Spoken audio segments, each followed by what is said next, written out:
ETF index mutual funds నేర్చుకుని stock మార్కెట్లో రాణించాలనుకుంటున్నారా? వెంటనే ఈ నెంబర్కి కాల్ చేయండి.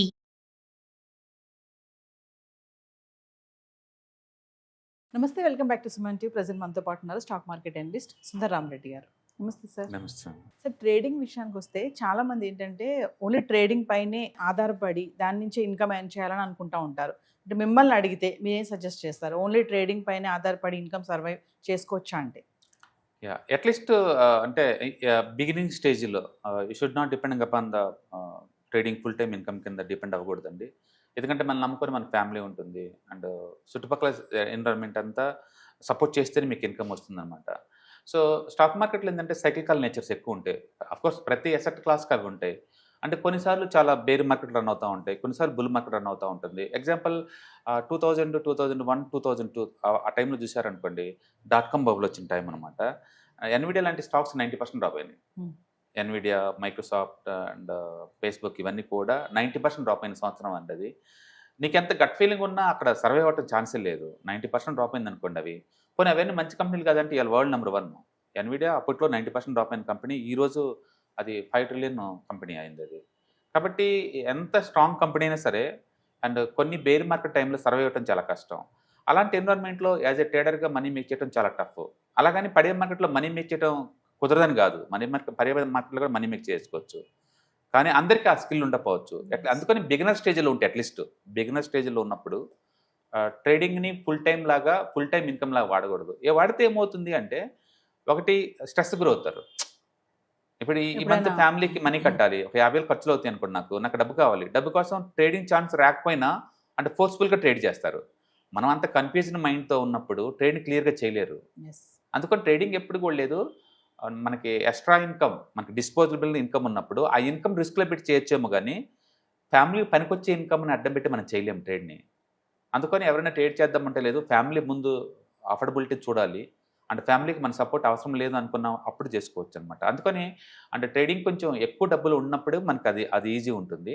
అంటే సప్లిమెంటరీ ఇన్కమ్ ఉన్నప్పుడు బాగుంటుంది. మీకు 2-3 రకాల ఇన్కమ్ స్ట్రీమ్స్ ఉన్నాయి అనుకోండి, నా ఇన్కమ్తో ఫ్యామిలీ సంబంధం లేదనుకోండి, అప్పుడు చాలా ఫ్రీగా చేయగలుగుతారు. అంటే ఫ్రీగా చేయగలుగుతలేదో ఛాన్స్ వచ్చేందుకు వెయిట్ చేయగలుగుతారు. అంటే మార్కెట్లో రోజు ఫోర్స్ఫుల్గా చేయలేరండి. కొన్నిసార్లు మార్కెట్ సైడ్వేలో ఉంటుంది. అంటే అది హాఫ్ అన్ అవర్ క్యాండిల్ దాటి బయటికి రాదు, కింద పోదు, నో ఛాన్స్, నీకు ఛాన్సే లేదు అది. కొన్నిసార్లు ట్రెండింగ్ మార్కెట్స్ ఉంటాయి, అప్పుడు నీకు బాగా ఛాన్స్ వస్తుందన్నమాట. అందుకని మార్కెట్ ఏంటంటే మనం కంట్రోల్ చేయలేము. మనం చేసేదల్లా రిస్క్ కంట్రోల్ చేయగలుగుతాం అంతే. రిస్క్ రాకుండా తగ్గించుకోవచ్చు, అది చూస్తాను అంతే. బట్ మార్కెట్ ఏంటంటే నువ్వేం చేయలేవు. అందుకని నేను చెప్పినట్టు 2000, 2001లో మార్కెట్, ఆ బేర్ మార్కెట్ తోటి అంటే స్టాక్ మార్కెట్ అంటే భయపడే వాళ్ళు చాలామంది ఉన్నారు. అదే టైంలో 2004, 5, 6 ఆ 3 సంవత్సరాల్లో టూ మచ్ బుల్ మార్కెట్. ఎంత అంటే మీరు యాక్సిడెంటల్గా మార్కెట్లో ఉన్నా సరే ఆ 3 సంవత్సరాలు మీకు ఎవ్రీ ఇయర్ యావరేజ్ మీద 50% వచ్చి ఉంటుంది అమౌంట్. అంత బుల్ మార్కెట్ రన్ అయింది. ఆ టైంలో ఉన్నప్పుడు ఏంటంటే చాలా ఈజీగా మనీ వచ్చిద్దేమో అనుకుంటారు. బట్ అగైన్ మళ్ళీ 2008లో మార్కెట్ కొలాప్స్ అయిపోయింది మళ్ళీ. దాని అర్థం ఏంటంటే మార్కెట్స్లో ప్రతిదీ సైక్లికల్ నేచర్. మీరు చూసారు మార్చి మంత్లో 11% డౌన్ అయినాయి, ఓకే, అండ్ ఏప్రిల్ మంత్లో 10% అప్ అయింది. ఈ రెండు ఎన్విరాన్మెంట్ని ఎక్స్పీరియన్స్ తోటి హ్యాండిల్ చేయడం అంత ఈజీ ఏం కాదు. బట్ మనకి ఎప్పుడైతే అమౌంట్ ఇది ఫ్యామిలీకి కంపల్సరీ కాదనిపించిందో అప్పుడు ఏంటంటే ఛాన్స్ తీసుకోకుండా వాళ్ళు రిస్క్ లేకుండా చోట కూర్చుంటారు అనమాట. అందుకని టెన్షన్ లేకుండా, రిస్క్ లేకుండా అండ్ మంచి ట్రేడ్ ఛాన్స్ వచ్చిందాక వెయిట్ చేయాలి అంటే మన మీద ప్రెజర్ ఉండకూడదు. అందుకని ఫుల్ టైం ఉంటే ఖచ్చితంగా ప్రెజర్ ఉంటుంది వాళ్ళ మీద. అంటే కాబట్టి వాళ్ళు కష్టం. అందుకని ఇనీషియల్గా అట్లీస్ట్ కెరీర్ స్టార్టింగ్లో యాజ్ ఎ ట్రేడర్గా పార్ట్ టైం చేసుకోవటం బెటర్. అండ్ తర్వాత మీకున్న ఎక్స్పీరియన్స్ని బట్టేసి ఫుల్ టైంగా మారచ్చు. ప్రపంచంలో చాలామంది ఫుల్ టైంగా మారి సంపాదించుకున్న వాళ్ళు ఉన్నారు. దాని అర్థం రోజు కొట్టేయడం కాదు, ఛాన్స్ వచ్చినప్పుడే అటాక్ అనమాట. అంటే ప్రదీప్ బాండి అని చెప్పేసి చాలా పాపులర్ అనమాట. ఆయన మొమెంటమ్ బారెస్ట్ అండ్ ఎపిసోడిక్ పివోట్స్ బాగా డెవలప్ చేశారనమాట ఆయన. అతను చెప్తారు ఇయర్ మొత్తం మీద కూడా నీకు మంచి అంటే మీ జీవితం చేంజ్ అయ్యే ట్రేడ్స్ నీకు 2-3 దొరుకుతాయి అంటాడు. రోజు దొరకవు, వాటిని సింగిల్స్ అంటాడు. సింగిల్స్ అంటే లేదు, చిన్న చిన్న అమౌంట్ అంటే 2%, 3% వచ్చే ట్రేడ్స్ నీకు ఎక్కువ దొరుకుతాయి. 2%, 3% వచ్చే ఇన్కమ్ వచ్చే ట్రేడ్స్. బట్ 30, 40 వచ్చే ట్రేడ్స్ సంవత్సరం మొత్తం మీద 2 లేదా 3 సార్లు జరుగుతాయి మీకు. బట్ ఆ వచ్చేంతకు వెయిట్ చేయాలి కదా, వచ్చేంతకు వెయిట్ చేయాలి. దానికి క్యాటలిస్ట్ అంటారు. మన స్టాక్స్ ఎవ్రీడే మూవ్ అవుతాయి అనుకుంటాం కదా, ఎవ్రీడే మూవ్ అవ్వండి. ఎవ్రీడే జనరల్గా మూవ్ అవుతూ ఉంటాయి 2%, 3%. బట్ క్యాటలిస్ట్ అంటే ఏంటంటే దానికి ఏదో ఒకటి జరగబోతుంది అనమాట. అంటే కొత్త ఇన్కమ్ స్ట్రీమ్ రాబోతుంది, లేకపోతే రెగ్యులేటరీ చేంజెస్ వల్ల నీకు ఇన్కమ్ పెరగబోతుంది, లేకపోతే నీకు ఇంపోర్ట్ ఎక్స్పోర్ట్ లైసెన్స్ ఏదో వచ్చినాయి, లేదా కంపెనీ ఏదో ఎక్స్పాండ్ చేయబోతున్నారు, లేదా మంచి ఎఫిషియన్సీ పర్సన్ సీఈఓగా వచ్చారు. ఓకే, ఇలాంటి ఏదన్నా ఒక సంఘటన జరిగినప్పుడు మాత్రం స్టాక్స్ బలంగా మూవ్ అవుతాయి. అంటే ఇట్ లుక్ లైక్ ఎంప్లాయీ అయింది అనుకోండి, లైఫ్ స్టైల్ డిఫరెంట్ అయింది కదా ఆ రోజు నుంచి. మిగతా రోజుల్లో మామూలే, బట్ ఆ ఒక్కసారి మాత్రం లైఫ్ అంతా టర్న్ అయింది కదా. అట్లా ప్రతి వ్యక్తి జీవితంలో ఎప్పుడో 1-2 అంటే ఎంప్లాయ్మెంట్ అవ్వటం ఒక ఒక క్యాటలిస్ట్, పెళ్ళి అవ్వటం ఒక క్యాటలిస్ట్, మన ఫ్యామిలీలో మన పేరెంట్గా ప్రమోట్ అవ్వటం ఒక క్యాటలిస్ట్, ఒక ఒక ఇల్లు కొనుక్కోవటం ఒక క్యాటలిస్ట్. అట్లా ఒక ఒక గోల్స్ లాగా రీచ్ అయినప్పుడు ఒక క్యాటలిస్ట్ ఎలా ఉంటాయో స్టాక్స్ కూడా అంతే ఉంటాయి. ఆ క్యాటలిస్ట్ అయినప్పుడు మాత్రమే చాలా ఫాస్ట్గా మూవ్ అవుతాయి. ఆ మూవ్ అయినప్పుడు నువ్వు క్యాప్చర్ రెడీ అవ్వాలా. అవి రోజు ఎందుకు అవుతాయి? అవి రోజు అవ్వవు. అందుకని నువ్వు రోజు సింగిల్ దిగలుగుతావు కొంచెం కొంచెం amount, but long term point of అలా అవుతారు. రెండోది, ట్రేడింగ్ అంటే కొన్ని వందల ట్రేడ్స్ ద్వారా మీరు మనీ మేక్ చేయాలి. ఒక ట్రేడ్ 2 ట్రేడ్లు కాదు, కొన్ని వందల ట్రేడ్స్. ప్రతి ట్రేడ్లో కూడా నీ ఎఫిషియన్సీ చూపించాలా, పడే వాటిని అర్లీ కట్ చేయాలా, అండ్ పెరిగే వాటిని ఓపిక అంతే ఉంచుకోవాలి, ఎంత దూరం పోతే పనివ్వండి అన్నట్టు. ఎక్స్పీరియన్స్ రావడానికి కొంత టైం పడుతుంది బాగా. ఇట్ టేక్ ఇయర్స్ నుంచి డెకెట్స్ పడుతుంది. అందుకని అట్లీస్ట్ బిగినర్ స్టేజ్లో ఫుల్ టైంకి మనం ఎంకరేజ్ చేయకూడదు, బట్ ఎక్స్పీరియన్స్ వచ్చే కొద్దీ వాళ్ళకి అవుద్ది వాళ్ళు ఎలా హ్యాండిల్ చేయాలనేది. రెండోది, ట్రేడింగ్లో డిఫరెంట్ స్టైల్స్ ఉంటాయి. స్కాల్పింగ్ అని, పొజిషనల్ ట్రేడింగ్ని. స్కాల్పింగ్ కపుల్ ఆఫ్ సెకండ్స్లో క్లోజ్ చేస్తారు, మినిట్స్లోనే.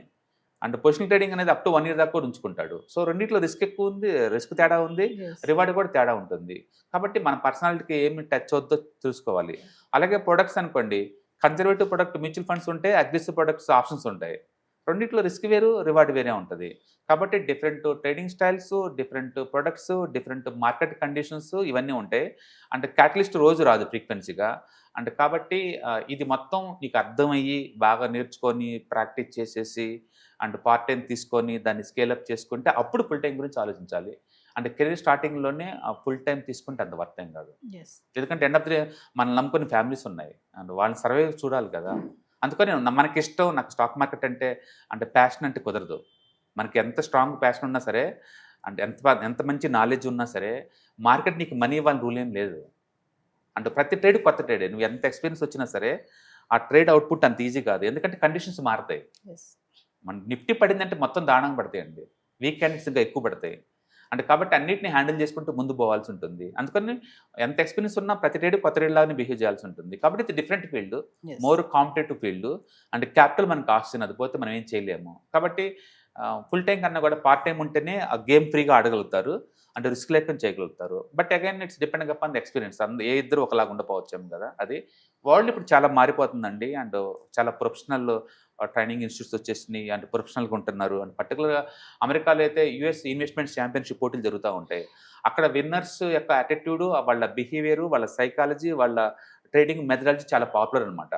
అవన్నీ వరల్డ్ వైడ్ కాపీ కొడతారు అందరూ. వాళ్ళు ఈ మెథడ్ బాగా పనిచేస్తుంది ఇప్పుడు అని చెప్పేసి. అట్లా నిరంతరం అప్డేట్ అవ్వకుంటూ మార్కెట్లో ఉండే వాళ్ళకి ఫుల్ టైం పోవచ్చు. బట్ దాని అర్థం అందరినీ ఎంకరేజ్ చేయకూడదు మనం. ఇట్స్ ఆల్ అబౌట్ క్యాపిటల్ ఉండాలి, ఎఫిషియన్సీ ఉండాలి, ప్యాషనేట్ ఉండాలి. చాలామంది నాకు ఇష్టమైతే మనీ రాదండి. లైబ్రరీని ఎప్పుడు కూడా కోట్లు సంపాదించలేడు, బుక్ చదువుకుంటూ కూర్చోగలుగుతాడు. కాబట్టి ఎక్స్పీరియన్స్ వేరు, నాలెడ్జ్ వేరు, అండ్ ప్రాక్టికాలిటీ వేరు, ప్యాషనేట్ వేరు అనమాట. అండ్ అన్నీ కలిసి నీకు మనీ రావాలంటే మాత్రం ఇట్స్ టేక్ సమ్ టైం పడుతుంది అనమాట. నాకు ఈవెన్ బ్రేక్ ఈవెన్కే ఆల్మోస్ట్ 8 years పట్టింది. ఓకే, అండ్ ఇప్పటికి కూడా కొన్ని ట్రేడ్స్ వెరీ ఛాలెంజింగ్ అనిపిస్తాయి నాకు. అండ్ కొన్ని అయితే నీకు కంప్లీట్గా మానేసి, కొన్ని స్టైల్స్ అయితే అంటే ఓవర్ పీరియడ్ ఆఫ్ టైం నీకు అర్థమైంది నీకు ఏది వర్కౌట్ అవుతుంది, ఏది వర్కౌట్ కావట్లేదు, అక్కడ రీచ్ అవుతావు. కాబట్టి ఎక్కువ డబ్బు ఉన్నప్పుడు హ్యాండిల్ చేయడం ఈజీ, కానీ తక్కువ డబ్బు ఉన్నప్పుడు హ్యాండిల్ చేయడం కూడా కష్టమే. అందుకని మనం అంటే ప్రతి ఒక్కరిని ఫుల్ టైం అనగానే ఎంకరేజ్ చేయకూడదు. ప్రస్తుతానికైతే నేర్చుకోండి, పార్ట్ టైం చేయండి, అండ్ టార్గెట్ రీచ్ అవుతున్నారంటే స్కేలప్ చేసుకోండి అంటాం. అండ్ ట్రేడింగ్ చాలా డైనమిక్ ఎన్విరాన్మెంట్లో వర్క్ చేస్తూ ఉంటుంది. మీకు క్లియర్గా ఉండాలంటే లాస్ట్ వీక్ మంత్ చూడండి ఏం జరిగిందో, ఈ మంత్ చూడండి ఏం జరుగుతుందో. V shape recovery, and nobody can predict.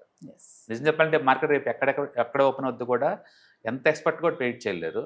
Probability పెంచుతారు వాళ్ళకున్న నాలెడ్జ్కి, కామన్ సెన్స్కి అంతే, బట్ ఎగ్జాక్ట్లీ పిన్ పాయింట్ చేయలేరు అనమాట. కాబట్టి ట్రేడింగ్లో చిన్న అమౌంట్ 2, 3 వస్తూ ఉంటాయి, చిన్న సింగిల్స్. బట్ మంచి జాక్పాట్ ట్రేడ్ నీకు రావాలంటే సంవత్సరం మొత్తం మీద 2-3 తగులుతాయి నీకు. ఆ టైంలో మన ఎఫిషియన్సీ వాడి ఎవ్రీ ఇయర్ కనుక 1-2 తీస్తుంటే వాటితో నీకు అమౌంట్ వస్తుంది అనమాట. సో ఇక డిసిప్లైన్, నాలెడ్జ్, అప్డేషన్ ఇవన్నీ ఉంటే లాంగ్ టర్మ్లో నీకు వర్కౌట్ అవ్వచ్చు. ఓకే, ఏదైనా సరే ఆ డెడికేషన్, ఆ ప్యాషనేటివ్ ఉంటే ఏదైనా రావచ్చు. అందుకని బూస్లీ అంటాడు, కరాటే పోటీలకు మీరు అందగా వెళ్తున్నారు కదా, మీరు కొత్త చూసి భయపడతారంటే నేను భయపడేది ఒకే ఒక వ్యక్తిని అంటాడు. ఒకే కిక్‌ని 10,000 సార్లు ప్రాక్టీస్ చేసిన చూస్తే నాకు భయం అంటాడు అతను. అంటే ఒక్కళ్ళే 10,000 సార్లు ప్రాక్టీస్ చేస్తే అందులో ఎక్స్‌పర్ట్ అవుతారని అనమాట ఆటోమేటిక్‌గా. యెస్. అందుకని ఏ టెక్నిక్‌లో అయినా సరే ఎక్స్‌పర్ట్ అవుతారు కాబట్టి ఈవెన్ స్టాక్ మార్కెట్‌లో కూడా కొంతమంది టైట్ ఫ్లాగ్ బ్రేక్‌ఔట్ తీసుకుంటారు. కొంతమంది వీసీపీ ప్యాటర్న్ తీసుకుంటారు. కొంతమంది ఎపిసోడిక్ పివోట్ తీసుకుంటారు. కొంతమంది మూమెంటమ్ బరస్ట్ తీసుకుంటారు. కొంతమంది రివర్స్ ట్రైల్ తీసుకుంటారు. ఒక్కొక్కళ్ళకి ఒక్కొక్క స్టైల్ ఉంటుంది. ఒక్కొక్క యూనిక్‌నెస్ ఉంటుంది. అంటే ప్రతి దాంట్లో మనీ ఉంటుంది. బట్ రైట్ కండిషన్స్‌లో రైట్ స్ట్రాటజీలు వర్కౌట్ అవుతాయి ఆ టైంలో. ఆ కండిషన్‌లో మాక్సిమం సంపాదించుకోవాలా.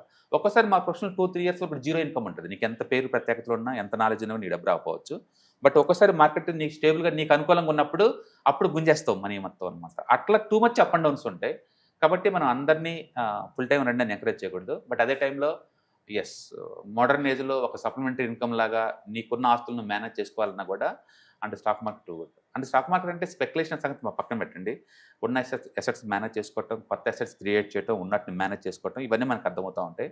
అండ్ మనం మోర్ డిజిటల్‌గా వెళ్తున్నాం. ఒకప్పుడు కష్టపడటం అంటే మీనింగ్ ఏంటంటే 7 to రాలేలాగా పట్టడం, మార్నింగ్ ఆఫీస్‌కెళ్ళి ఈవినింగ్ దాకా వర్క్ చేయటాలు ఇవన్నీ ఉంటాయి. బట్ అదే పని ఇంట్లో కూర్చొని నాకు ఒక రూ. 1,00,00,000 పోర్ట్‌ఫోలియో ఉంటే నెలకు 2% మూవ్ అవుతుంది అనుకోండి. నాకు 2,00,000 వస్తుంటే కష్టం అనే దాన్ని ఎలా డిఫైన్ చేస్తారు? ఇలా కూడా డిఫైన్ చేసుకోవచ్చు కదా! అందుకని డెఫినిషన్ మారిపోతుంది రాను రాను. అండ్ మనం కొత్త డిజిటల్‌కి వచ్చే ముందు ఏంటంటే డిజిటల్ సంపాదించుకోవడం ఎక్కువ అవ్వాలి. అండ్ స్టాక్ మార్కెట్ వల్ల ఏంటంటే ప్రతి ఒక్కళ్ళు కూడా డిజిటల్‌గా సంపాదించుకునే ఛాన్స్ ఉందన్నమాట. బట్ అగైన్ నేను చెప్పాను కదా! నాలెడ్జ్, ఎక్స్‌పీరియన్స్ ఇటు బట్టి మనం ఇదవుతుందన్నమాట. యెస్. డెఫినిట్‌గా ఇట్స్ వర్త్ ప్రొఫెషన్ మిగతా వాటితో ఏటితో కంపారిజన్. అండ్ అన్నిటిలాగానే దీంట్లో కూడా too much up and downs ఉంటే సక్సెస్ పర్సెంటేజ్ తక్కువ ఉంటుంది. అంటే ట్రేడింగ్‌లో బేసికల్‌గా 95% లోజర్స్ ఉంటారు. 5% సక్సెస్ పర్సెంటేజ్ ఉంటుంది. బట్ ఇన్వెస్ట్‌మెంట్ అలా కాదు. 90% సక్సెస్ పర్సెంటేజ్ ఉంటుంది ఇన్వెస్ట్‌మెంట్‌లో.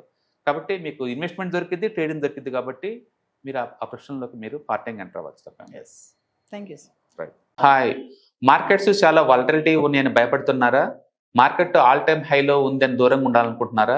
ఏది రైట్ టైం మార్కెట్లో ఎంటర్ అవ్వడానికి, ఏది బెస్ట్ టైం మార్కెట్లోంచి బయటికి పోవడానికి తెలుసుకోవాలనుకుంటున్నారా? మార్కెట్లో mutual funds, ETFs, index funds ద్వారా మనీ మేక్ చేద్దాం అనుకున్నారా? ఇలాంటి మీ డౌట్స్ కి క్లారిఫికేషన్ కోసం ఈ webinar. ETFs, index funds and mutual funds కోర్సులో జాయిన్ అవ్వండి. మీ డౌట్స్ క్లారిఫికేషన్ చేసుకోండి. Every month Saturday, Sunday and Monday conduct చేసే ఈ కోర్సులో మీకు ఈటీఎఫ్స్ అంటే ఏంటి, ఇండెక్స్ ఫండ్స్ అంటే ఏంటి, మ్యూచువల్ ఫండ్స్ అంటే ఏంటి, different type of ETFs, index funds, mutual funds అంటే ఏంటి, ఇందులో ఇన్వెస్ట్ చేయడం ద్వారా లాంగ్ టర్మ్ లో వెల్త్ ఎలా క్రియేట్ చేసుకోవాలా, షార్ట్ టర్మ్ లో ఎలా వెల్త్ క్రియేట్ చేసుకోవాలా, ఎనీబడి కెన్ ట్రేడ్ ప్రోగ్రామ్ ఎలా పార్టిసిపేట్ చేయాలా, ఇలాంటి అన్నిటికీ మీకు ఆన్సర్ దొరుకుతుంది. కాబట్టి మీకు ఎవరికన్నా ఇలాంటి వాటిలో వెల్త్ క్రియేట్ చేయాలని కనుక ఇంట్రెస్ట్ కనుక ఉంటే కింద స్క్రోల్ అవుతున్న నెంబర్ కి కాల్ చేయడం ద్వారా మీ సీట్ ని బుక్ చేసుకోండి. Thank you.